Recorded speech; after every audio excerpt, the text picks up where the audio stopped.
The sheer beauty and sophistication of Egyptian artifacts entrances us. How can we unlock the code embedded in every object they made?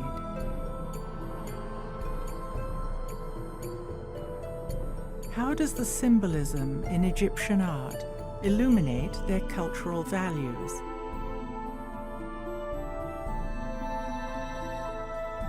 What ancient secrets still lie hidden in plain sight?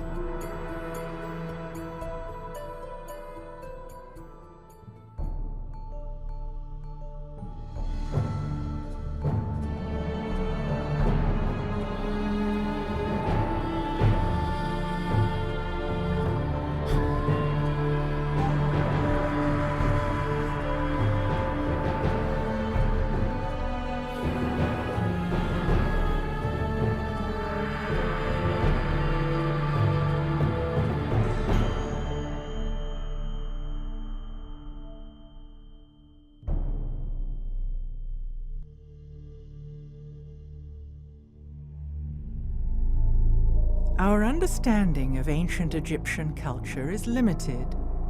Looking at the artifacts left behind by the ancients, it is obvious that they had different values, customs, and beliefs from ours today. History books are filled with stories of war, invasion of territories, and patriarchal ways of being and thinking. Yet it seems that ancient Egypt enjoyed long periods of peace and prosperity, and a profound connection with nature and spirit. Is there a way to understand the shift? So what we refer to as history that began some 6,000 years ago is really the advent of a different style of social organization that's typified by hierarchies of dominance, warring deities, warring mythologies, and control systems.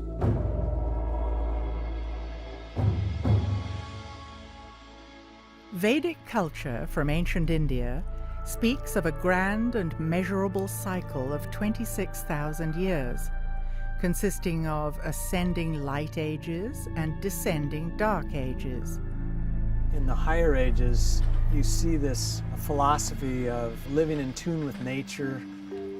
People talk about speaking with the gods and a lot of interaction. Virtually every ancient culture has stories about the gods if you go back far enough.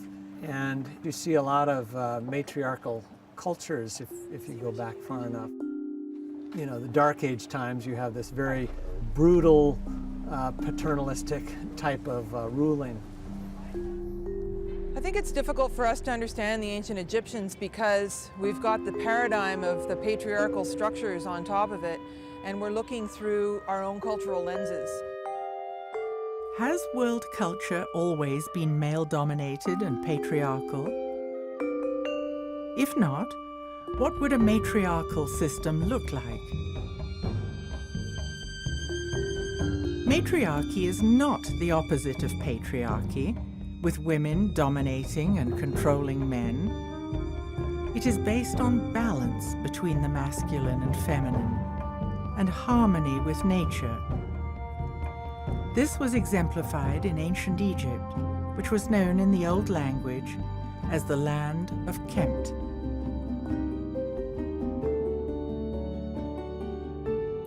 Hakim Awiyan received teachings about the Comitian people in the distant past. The ancient life system in Egypt here. The Comitian tradition being passed down through the mother. Mother is the teacher, not the father like patriarchy system. This is matriarchy. She is the goddess. She is everything in the house. Based on the countless artifacts that show the high status of the feminine, it seems that women had the same status as men, if not a higher status. In the museum, you have statues. You notice that the woman put the arm around the man's shoulder. And that shows, are they equal?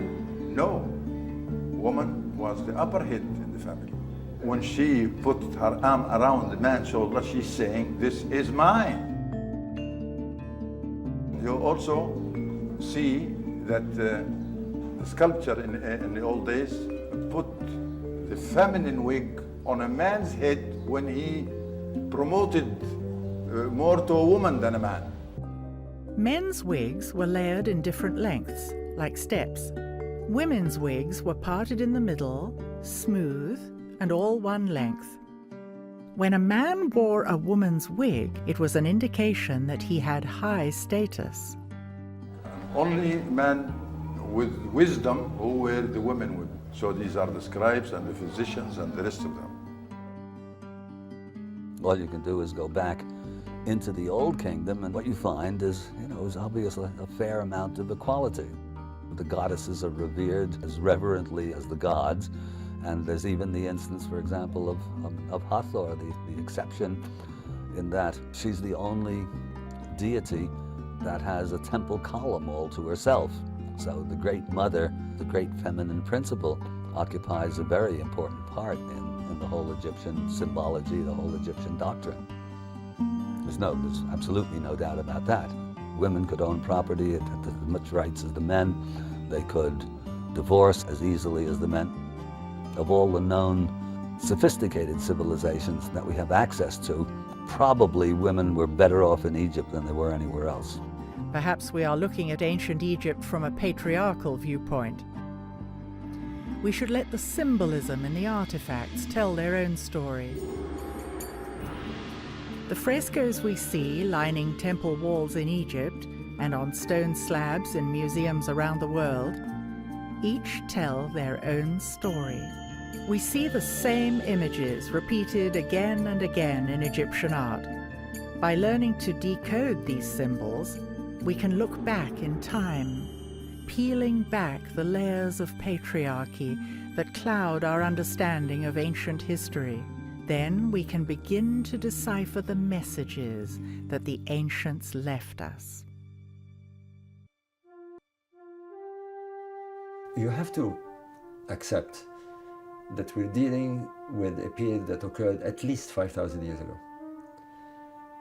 And the little we know of it comes from archaic texts that were written in a very occult and esoteric manner. They weren't meant for you and me. The secrets of the ancient Egyptians were not for the commoners.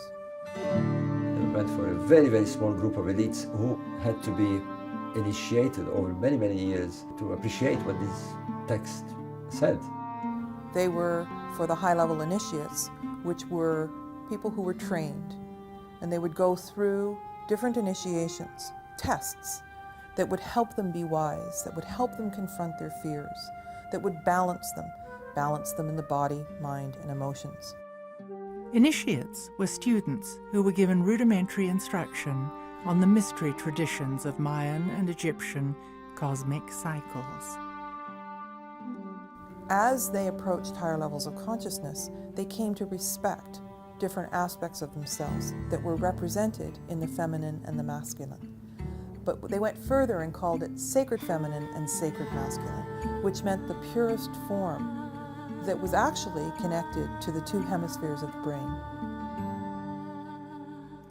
Feminine consciousness corresponds to the right hemisphere of the brain and the left side of the body. In contrast, masculine consciousness corresponds to the left side of the brain and the right side of the body. Patriarchal consciousness focuses on history, linear time, dogma, rationality, waking reality, and science. Matriarchal consciousness focuses on eternity, cycles of time, ritual, magic, altered states, and art. If we examine the art, we can see the characters almost always have one foot slightly forward. In some instances, they take a big step forward. In each scene, the goddess has her left foot slightly leading, showing awareness of the feminine principles of timelessness and magic. The pharaoh, however, takes a large step with his right foot. This shows that he is grounded in the masculine. Similarly, we often see images with two left hands. It has been suggested that this is just a stylistic convention, but we should not impose our ideas on Egyptian art. Left hands suggest giving, while right hands suggest taking. In our culture, we've practically erased the feminine in favor of the masculine. Reading, writing, and arithmetic. Art, music isn't as important. And our society is completely unbalanced because of it.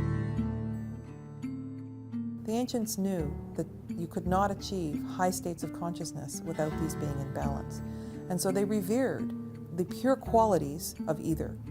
And so when we say sacred feminine and sacred masculine, this was the highest form of respect, so that the female would have both feminine and masculine balanced within her, and the male would have both feminine and masculine balanced within him. Balance between the sacred feminine and the sacred masculine runs deep in Egyptian symbolism. We see gods and goddesses carrying a crook, a flail, and a staff in various combinations. The crook represents the balance of the emotions. The flail symbolizes the balance of the mind, and the staff depicts the balance of the body. Once balance of the body, the mind, and the emotions was achieved, consciousness could develop.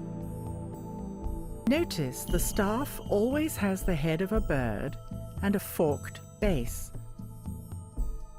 The staff never touches the ground. This indicates that we are spiritual beings having an earth experience. We are incarnated here, but our souls can go beyond the earthly plane. Egyptian temples were places where spiritual work was done. An arch with a winged disc is always found at the entrance to temples. The winged disc depicts a vulture and a snake. Snake been taken as a symbol of masculine, and the vulture is the feminine. The feminine and the masculine had to be in balance. The lower self was to surrender to the higher self in order to enter the sacred space. This meant that the ego of the everyday world had to step aside, while the higher self connected with cosmic energy. Vulture can fly, snake can't fly, but both have the same glands. System of life is based on glands. The glands were the most important features of the human being. One of the most misunderstood functions of the human body today is our glandular or endocrine system. Glands secrete hormones that trigger reproduction. Fertility and procreation had high value in Egyptian ideology. The ancients were very much in tune with how the energy systems in the body, or the chakras, as the East Indians would talk about them, were connected to the glands. Ancient teachings speak of 7 energy centers in the body called chakras. Parallels occur between the concepts of chakras, or energy centers in the body, and our glands. It appears they are 2 ways of describing the same thing, through spirituality and through science. Ancient Egyptians had a holistic understanding of the significance of the glands and their central role in reproduction and in consciousness. If we can decode the symbols, we see that the sacredness of procreation is readily visible in ancient Egyptian art. When you see a boy or a man, you see a kind of a bottle on his head. That is not a bottle or not a white crown symbolizing Upper Egypt, as my colleagues and the scholars say. No, This is a gland in the human body known as the thymus, located behind the lungs. The thymus is most active when a baby is in utero. It continues to be active until puberty. Then it begins to shrink and is atrophied when we stop being fertile. It was a critical activator of consciousness. The red crown is another. It's the womb, the placenta. The thymus and the womb are connected for the cycle of life. When you see the double crown, the red crown is the womb and the placenta. The white crown is the thymus, who has its influence on the womb. That's the symbol of one of the glands. In the early 1900s, alchemist Schwoller de Lubitz presented a work called The Temple of Man. It demonstrated that the architects of the Luxor temple used sacred geometry, which reflected the exact proportions of the human body. As in all Egyptian temples, the most sacred space was located at the back of the temple, the Holy of Holies, which corresponded to the pineal gland. When activated, the pineal gland is said to stimulate the evolution of higher states of consciousness. If the temples were metaphors of the human body, the pineal gland corresponded with the Holy of Holies. At the entrance to the most sacred part of the temple stand tall pillars representing the masculine and the feminine, papyrus and the blue lotus. The papyrus and the lotus reflect the balance between the feminine and the masculine principles and are shown together throughout ancient Egyptian art. The blue lotus is a symbol of life. And this plant, blossom, flower, it grows in the water like water lilies. It's where the ancient Commissions believe that life starts in water and in that lotus form. We have seen there are always multiple layers of meaning embedded in ancient Egyptian symbols. Is there another reason why the blue lotus was so important in Egyptian ceremonies?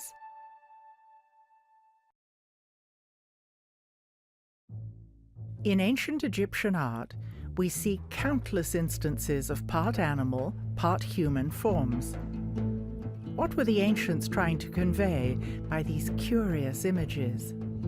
There's a technical term for such creatures that anthropologists use. They call them therianthropes, and that's from the Greek therion, which means wild beast, and anthropos, which means man. They're combinations of beast and man.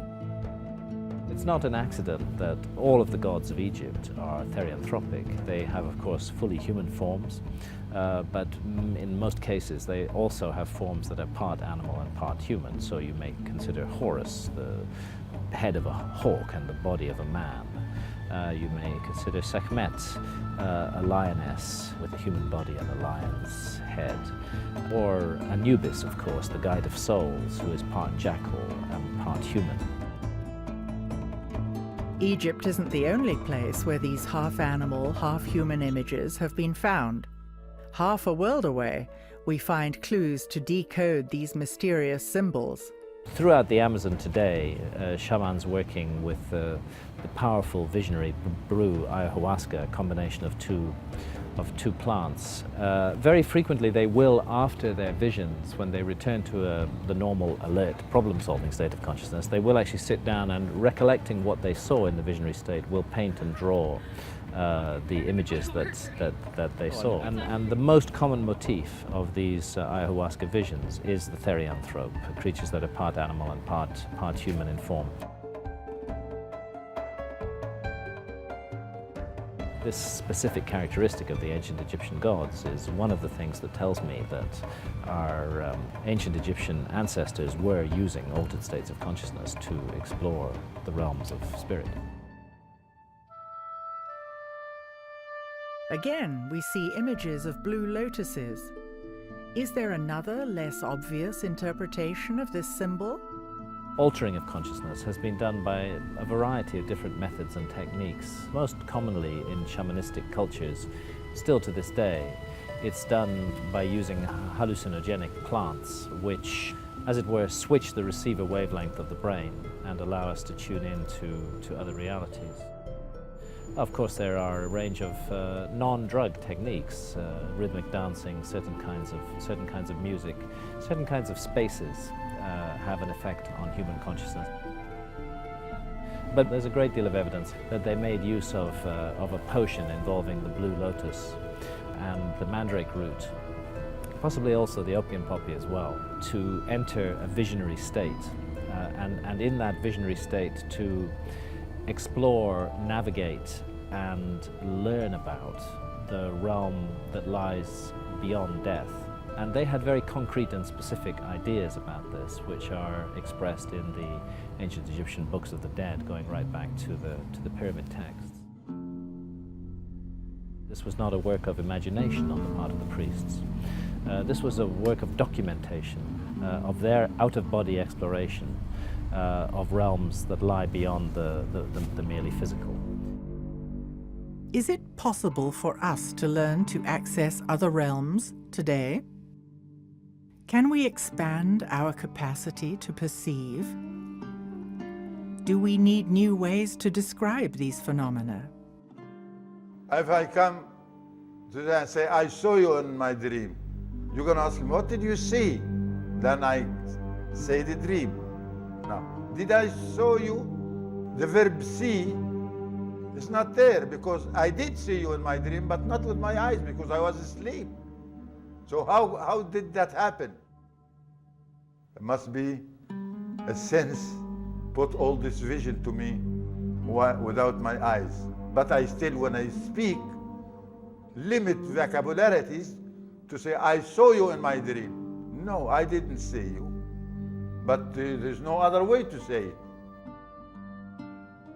Could the ancients have mastered innate human abilities that we have forgotten? You can't tell if that bird on the tree is happy or frightened from a cat. Yeah? You can't tell that the donkey is annoyed or happy by the vibration, the sound. And that's what we want us to notice, the sound. It's not the word you said, it's how being said. You can tell if this vibration, the truth or not truth. It's natural. Healthy people, they use all the senses, the full capacity of senses. The five senses, as we know them today, were symbolized by the scarab. And when you see the scarab, you are looking at a human skull, divided in three sides, three sections. The front head, symbolized by ancient people as seven openers, 2, 4, 6, 7. That is the front head. And these are the receivers. You see with, you hear with, you taste with, you know, everything. On the left side is the consciousness side, and that is the daily deeds digested every moment you look at things.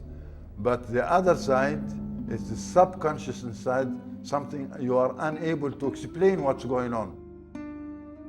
It seems clear that the ancients knew about the subconscious mind.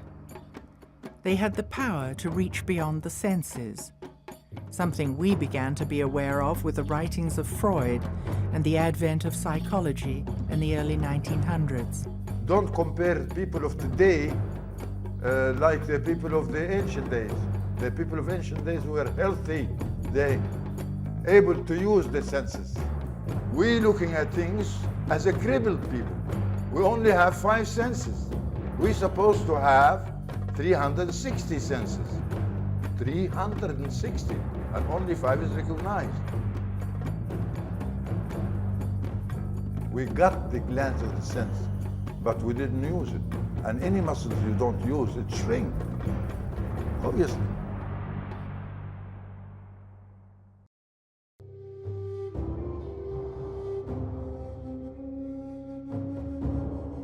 How can we begin to imagine that the ancients had the capacity of 360 senses? Perhaps a metaphor for the full spectrum senses could be a sphere.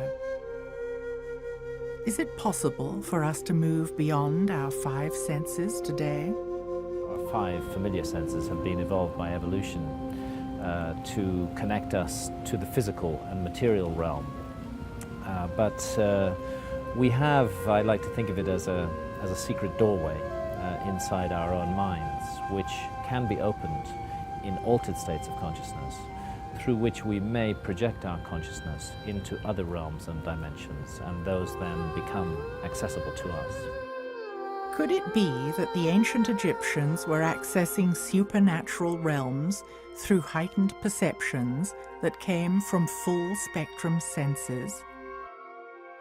I've come to the conclusion that it's really impossible to understand ancient Egyptian civilization and ancient Egyptian spirituality and religion until you get to grips with the fact that the priests of that religion were deliberately and in a targeted way cultivating altered states of consciousness in order to access the supernatural realm. They know what shamans all over the world still know today, that in the alert, problem-solving state of consciousness that is particularly valued by Western industrial society, you are not going to have supernatural or spiritual experiences of any kind. It doesn't mean that the supernatural and spirit realms are not there, because they are. They're all around us all the time. But our senses cannot tune into them. It seems that the ancients must have been tuned into something that allowed them to build sacred structures using monumental architecture. Today, we consider ourselves to be highly educated, yet engineers are at a loss when they try to build even a small pyramid. Has our system of education diverted us from what was common knowledge in ancient times? There were no schools and universities like what we have today. We've been influenced by this system of teaching. Today, we think it's a relative life, that no education, they haven't been to school, and how can they build a pyramid? They don't know figures, how can they do this? But we don't know that the senses we have make the impossible possible. The impossible to us, which based on ignorance, make it possible. Because knowing is a very great power, just to know.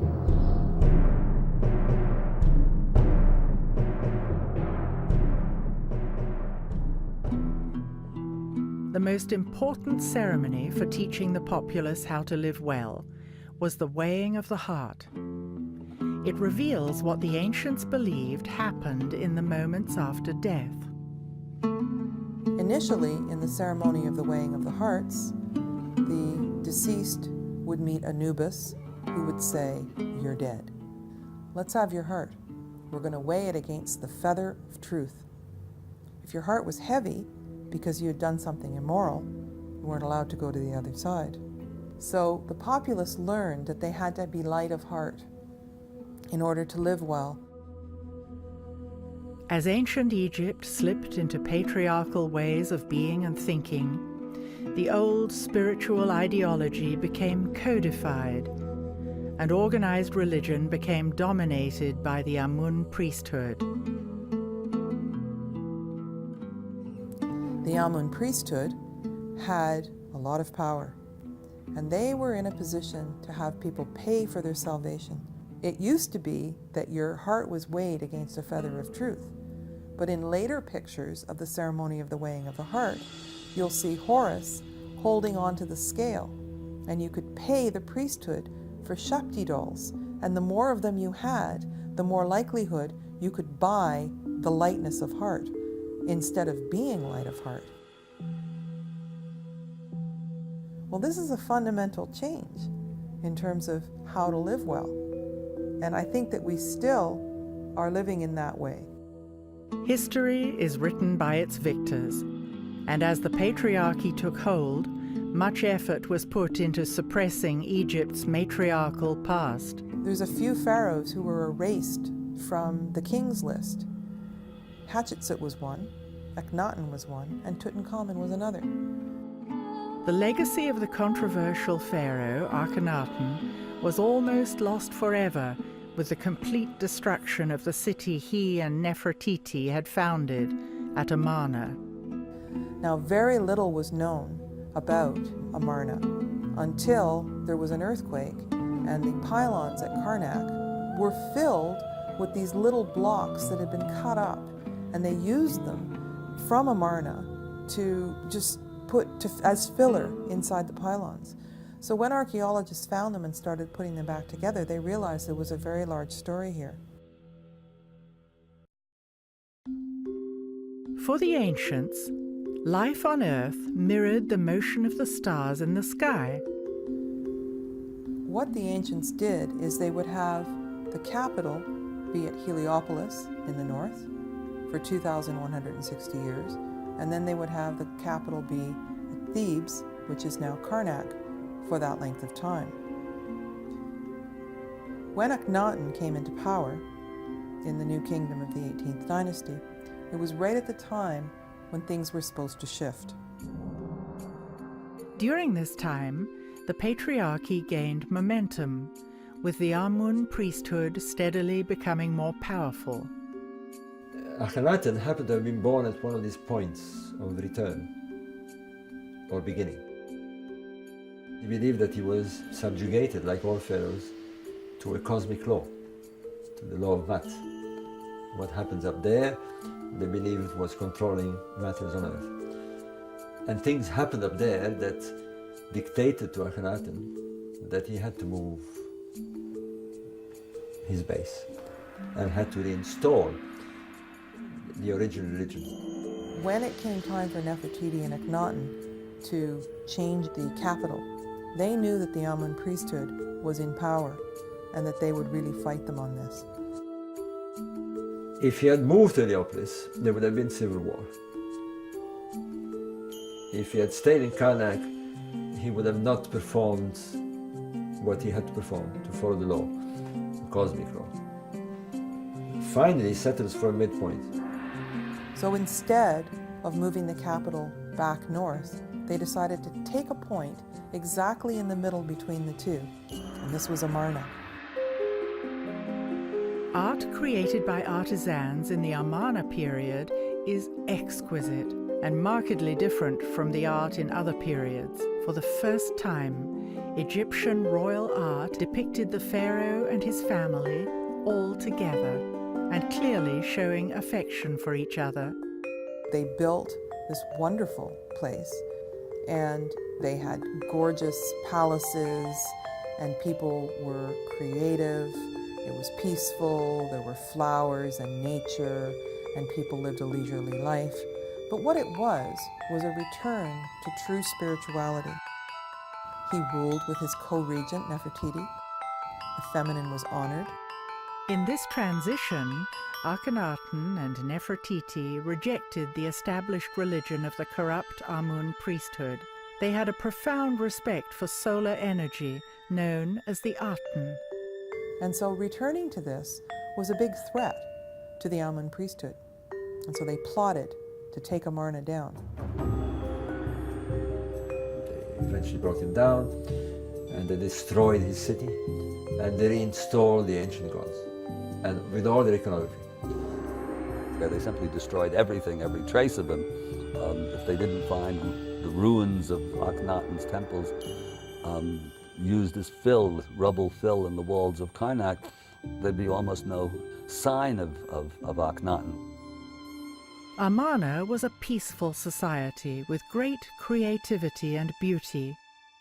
Yet scholars in traditional Egyptology continue to portray Pharaoh Akhenaten as a deformed, renegade, heretical leader.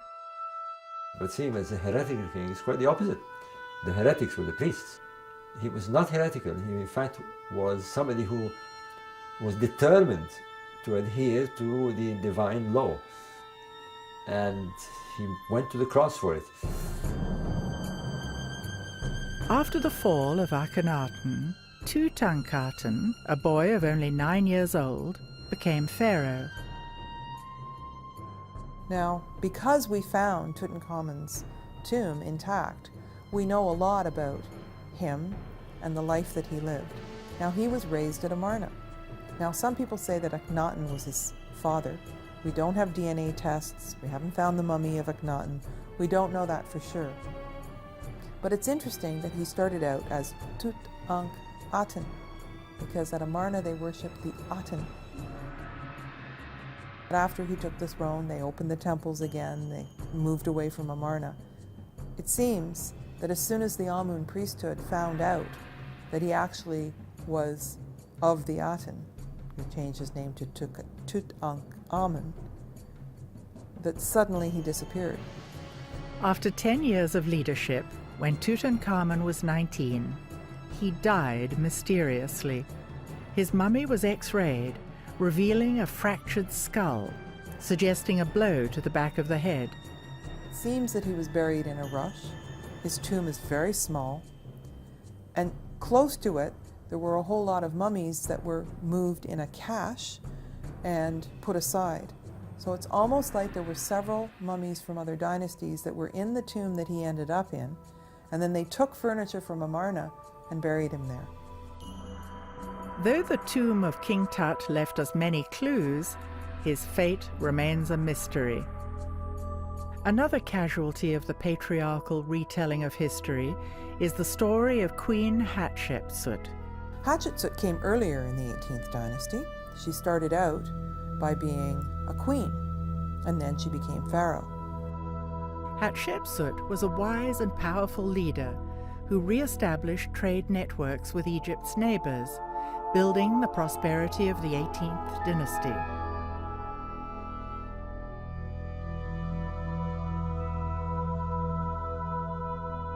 She was certainly ruling for a long time at a period of tremendous peace and prosperity. The artwork was never better than under her reign. Had she been male, she would likely have been remembered in history books as the best ruler of Egypt. Regardless of her success as a leader, she is still an enigma. There has been much controversy about Hatshepsut. It could be due to the patriarchy having little tolerance of images of an empowered woman. No one seems to agree on who the real Hatshepsut was. There have been massive books written on Hatshepsut, and again, there are no real conclusions. Obviously, Hatshepsut must have been a very able ruler because she stayed there apparently 22 years. But somehow, about 20 years after she passed, her statues were broken and all put into a pit. When they found them, they started putting them back together. But like Akhenaten and Nefertiti, the Amarna period, they were largely forgotten because the people who came after were very threatened, and they somehow wanted to destroy all trace. Hatshepsut, Nefertiti and Akhenaten, Tutankhamun, they were the ones that really understood spirituality in some way. I suppose there was no money to be made if you weren't selling salvation. We may never know how the high courts of ancient Egypt were run. It seems likely that the stories passed down through the patriarchal institutions of the 19th and 20th centuries may have misled us. The peace and prosperity of the 18th dynasty, particularly in the time of Hatshepsut, Nefertiti, and Akhenaten, had to do with honoring the feminine in balance with the masculine. Looking at Egyptian artifacts and frescoes, it is clear that the feminine principle played a prominent role in society and was cherished and revered. The feminine principle was articulated in the concept of a great mother who was central to the ancient Egyptian worldview and was echoed by other world cultures. The Milky Way in the sky is mythologized in various ways, in various traditions, in various cultures around the world. And it's often thought of, almost universally thought of, as a great mother principle, the great cosmic mother in the sky. In ancient Egypt, biology met cosmology, and both were considered sacred. When you look at the cosmology in terms of biology, it's describing events that happen inside of a womb. And the womb happens to be the womb of the mother goddess. In both Mayan and ancient Egyptian cosmology, the center of the Milky Way galaxy is where stars are born. Metaphorically, it is the womb of the great cosmic mother, represented as Isis, giving birth. We keep looking at how the ancient Egyptians thought, and everything fed biology and procreation. How we got here, how we came into existence, biology, and then how we left, and how our soul continues to live. And we can see that there aren't really that many symbols that aren't pertaining to balance of the body, mind, and emotions, and to balance between the two hemispheres of the brain. Once we can embrace that, then it's easier to understand the Egyptians. That switch from matriarchy to patriarchy, I think it's the cause of what's on the world now of conflicts and disagreement and showing off power. Yeah. Already, the beginning of the first dynasty of ancient Egypt, Egypt was moving from being matriarchal to coming into more patriarchal ways of being and thinking. There were a few periods where the ancient knowledge was remembered, but it's important to remember that there was a lot of ancient Egypt prior to the dynasties and in the early periods that did not represent those values. So the parts of Egypt that I find the most interesting come from the memory of times that came further back. I said many times that healthy people, they got the power, which is unhealthy people haven't got it. And I want you and all my friends and all my beloved to know that you have it. And when you know that, you will work on it to come bring it stronger. As I said before, the senses, just like muscles, if you don't use, it shrink and go.